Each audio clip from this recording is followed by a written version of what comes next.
जय जगन्नाथ पिलामाने आज आमर आउ एक नूतन वीडियो को आपण मानक स्वागत। आज वीडियो रे आमे औपन्यासिक शांतनु कुमार आचार्य उपन्यास गुड़िक उपर आलोचना करबा। तो उपन्यास गुड़िक केबे प्रकाश पाइथिला, उपन्यासर मुख्य चरित्र कौन रहउचंदी, उपन्यासर विषय वस्तु ता सहित केउ उपन्यास पाई लेखक केउ पुरस्कार पाइथिले ताहा मध्य ए वीडियो रे आमे आज आलोचना करबा। तो शांतनु कुमार आचार्य 33 मसीह जन्मग्रहण करछंदी।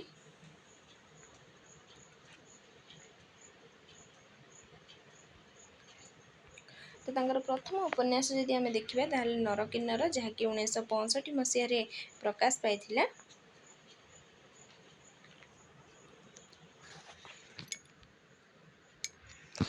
1962 मसीह प्रकाश पाइथिला पिले माने 1965 मसीह यह ओडिशा साहित्य एकेडमी पुरस्कार प्राप्त होछि। तो एथिरे सहरर बस्ती जीवनर कथा, दिन दुखी मनिषर अंतवेदना तथा तार अस्तित्व, आध्यात्मिक दिगर एक विश्लेषणात्मक चित्र यह उपन्यास रे दिया जाइछि। तो ई उपन्यास रे जो मुख्य चरित्र गुड़िक रहउचंदी ताहा मध्यरे कस्किन रिवोल्यूशनरी दलर अधिनायक आनंद भस्की, मिस आडम्स, जॉर्ज यह उपन्यासर मुख्य चरित्र। से हेउची एक अवैध संतान, जड़े बौद्ध भिक्षुक द्वारा से प्रतिपालित होइछि। मिस आडम्स को ठारू से शिक्षा लाभ करिछि। तो ये आनंद भस्की सहित जॉर्ज रो साक्षात हेउछि नई बाली रे। तो एई उपन्यासर अन्य चरित्र गुड़िक मध्य आमे देखिबा नजीर मिया, हरि मिस्त्री, वृद्ध कविराज, गोदरी बुढ़ी, माटिया गौड़ ये सब अन्यतम। तो परवर्ती उपन्यास तांकर हेउछि शताब्दीर नचिकेता। शताब्दीर नचिकेता प्रकाश पाउछि 1962 मसीह रे। एथिरे मुख्य चरित्र रहउचंदी विभू प्रसाद नटवर। विभू प्रसाद हेउचंदी भवानी प्रसाद का पुओ। भवानी प्रसाद हेउचंदी जने आदर्श शिक्षक, आजन्म से हेउचंदी गांधीवादी। तो तांकर पुओ होछि विभू प्रसाद जे कि विज्ञान गार रे विशारद।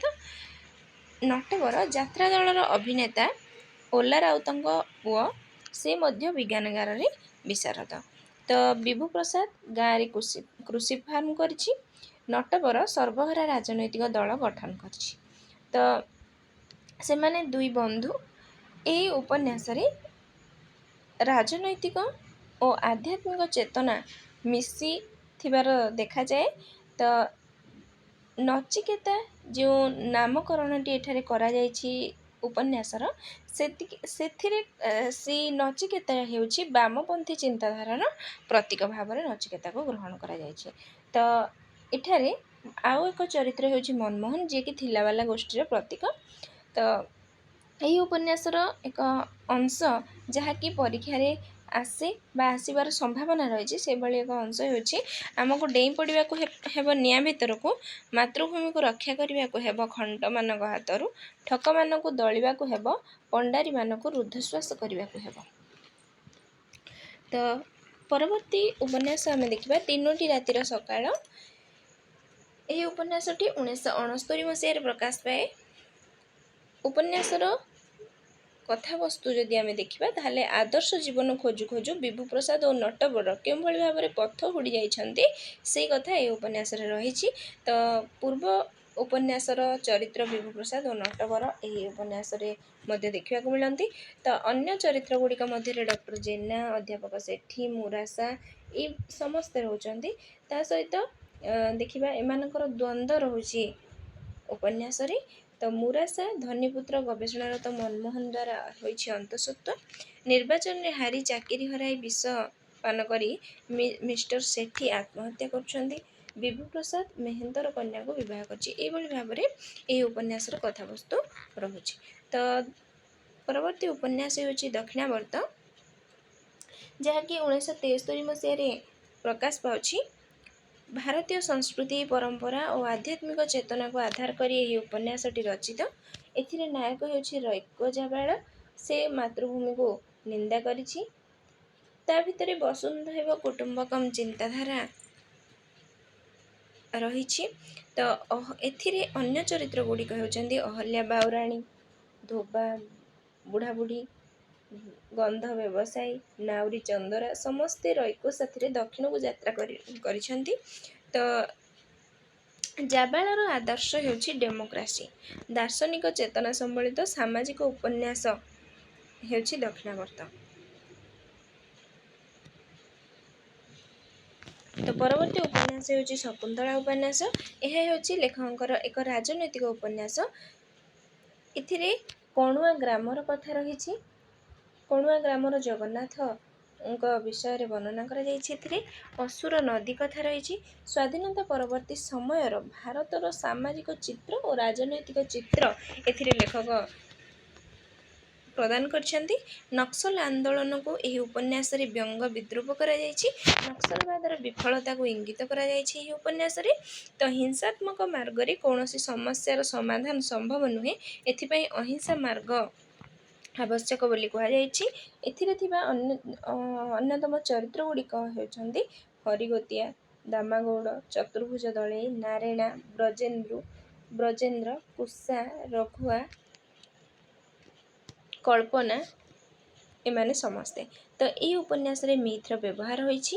ପୁରାତନ ସମାଜରେ ପରିବର୍ତ୍ତନ ଆଣି ଚଳିତ ସମୟ ସହ ଖାପ ଖୁଆଇବା ପାଇଁ କମ୍ୟୁନିଷ୍ଟ ବା ରାଡିକାଲ ନକ୍ସଲପନ୍ଥୀ ଦଳ ସୃଷ୍ଟି ହୋଇଛନ୍ତି। ତ ପରବର୍ତ୍ତୀ ଉପନ୍ୟାସ ହେଉଛି ଧରିତ୍ରୀର କାନ୍ଦ। ଧରିତ୍ରୀର କାନ୍ଦ ଉପନ୍ୟାସଟି 1972 ମସିହା ପରବର୍ତ୍ତୀ ସମୟର ସମାଜ ଶାସନ ବ୍ୟବସ୍ଥାର କଥା ଏଥିରେ ରହିଛି।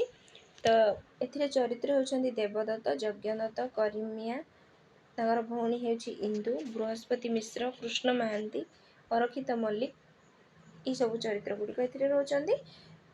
ତ ଏହି ଉପନ୍ୟାସଟିରେ ଦୁର୍ଗାପୁର ଗାଁର କଥା ବର୍ଣ୍ଣନା କରାଯାଇଛି। ତ ପିଲାମାନେ ଶକୁନ୍ତଳା ଉପନ୍ୟାସ ପାଇଁ ଲେଖକ ସାରଳା ପୁରସ୍କାର ପାଉଛନ୍ତି।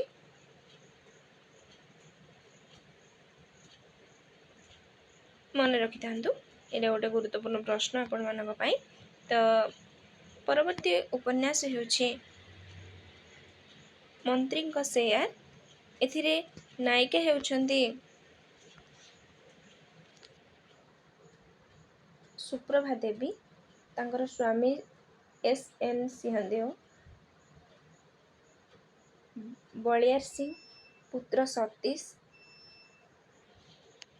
ତ ଏଇ ଚରିତ୍ର ଗୁଡ଼ିକ ଏହି ଉପନ୍ୟାସ ରହୁଛନ୍ତି। ପରବର୍ତ୍ତୀ ଉପନ୍ୟାସ ହେଉଛି ଅନ୍ୟ ଏକ ସମୟ, ଅନ୍ୟ ଏକ ଭାରତ। ଏଥିରେ 1942 ବିଶ୍ୱଯୁଦ୍ଧ ପରବର୍ତ୍ତୀ ସମୟରେ ଗ୍ରାମ ଗୁଡ଼ିକର ଚିତ୍ର ଏଥିରେ ପ୍ରଦାନ କରାଯାଇଛି। 1942 ମସିହାରେ ଯେତେବେଳେ ବିଶ୍ୱଯୁଦ୍ଧ ଘଟୁଛି, ସେହି ସମୟରେ କ'ଣ ସବୁ ପ୍ରଭାବ ପଡ଼ୁଛି ଗ୍ରାମ ଗୁଡ଼ିକରେ। ତ ଏଥିରେ ଅଭୟପୁର ଗ୍ରାମ କଥା ବର୍ଣ୍ଣନା କରାଯାଇଛି।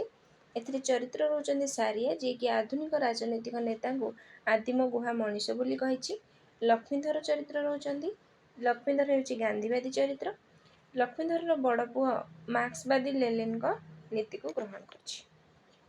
ତ ପରବର୍ତ୍ତୀ ଉପନ୍ୟାସ ରହୁଛି ଯାତ୍ରାର ପ୍ରଥମ ପାଦ, ଗୋଟିଏ ତାଙ୍କର ଆଉ ଏକ ମୁଖ୍ୟ ଉପନ୍ୟାସ, ଯାହା ଏହି ଉପନ୍ୟାସର ଚରିତ୍ର ପରୀକ୍ଷାରେ ଆସିଥାଏ ଯେ ଉପନ୍ୟାସଟି କାହାର, ଉପନ୍ୟାସର ଯେଉଁ ମିନି ଚରିତ୍ରଟି ରହିଛି ପରୀକ୍ଷାରେ ଆସେ। ତ ମିନି ହେଉଛି ଧର୍ଷିତା ଚରିତ୍ର। ଏହି ଉପନ୍ୟାସରେ ସେ ଧର୍ଷିତା। ତ ତାର ସ୍ୱାମୀ ହେଉଛି ଜାନକୀ ରମଣ, ଦୁର୍ଘଟଣାରେ ମୃତ୍ୟୁବରଣ କରିଛନ୍ତି। ଚରମପନ୍ଥୀମାନଙ୍କ ସହ ଘୋଡ଼ା ଗାଡ଼ିରେ ସେ ବାହାରିଛି। ତ ଏଭଳି ଭାବରେ ଉପନ୍ୟାସରେ କଥାବସ୍ତୁ ରହୁଛି। ପରବର୍ତ୍ତୀ ଉପନ୍ୟାସ ହେଉଛି ଅନୁ ହଜିଯିବା ପରେ। ଏହା ଏକ ମନସ୍ତାତ୍ତ୍ୱିକ ଉପନ୍ୟାସ, ଯାହାକି 1995 ମସିହାରେ ପ୍ରକାଶ ପାଇଛି। ନାୟିକା ଅନୁ ଓରଫ ଅନୁରାଗ। ଅନୁ ଫ୍ରଏଡଙ୍କ ଭିତରେ ଶ୍ରୀ ଅରବିନ୍ଦ ଏବଂ ମ୍ୟାଡାମ କ୍ୟୁରୀଙ୍କ ଭିତରେ ମୀରାଙ୍କୁ ଦେଖିପାରୁଥିଲେ। ଏହି କଥା ଏହି ଉପନ୍ୟାସରେ ରହିଛି।